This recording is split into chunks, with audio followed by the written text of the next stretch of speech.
I caught my manipulative girlfriend cheating, so I left her without warning, even though she relied on me financially.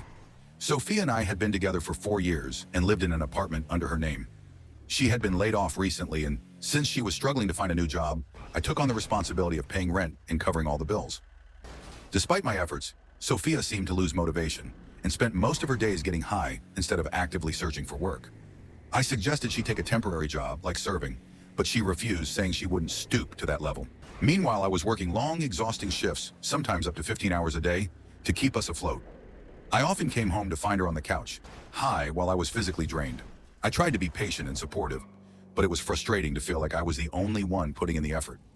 One day I was scheduled for a long shift, but I felt so fatigued that my manager sent me home early.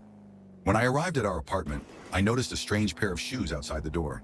I immediately felt something was off. When I listened closely, I heard Sophia with someone else. I walked in and found her with another man on our couch. They had obviously smoked beforehand because the smell in the apartment was overwhelming. Sophia jumped up in shock, panicking and trying to cover herself. The guy quickly left while she started crying and making excuses. She claimed she felt neglected and bored because I was always working. I was too stunned to argue and told her I needed rest. I locked myself in the bedroom, called my parents, and arranged to move back home. The next morning, Sophia was asleep on the couch when I quietly packed my things and left. I didn't say anything to her, just left a note explaining that our relationship was over and she'd have to handle her own financial problems. Even though I felt guilty, I knew I had done everything I could. In the end, I realized I couldn't stay with someone who betrayed me. Looking back, I'm relieved to have walked away.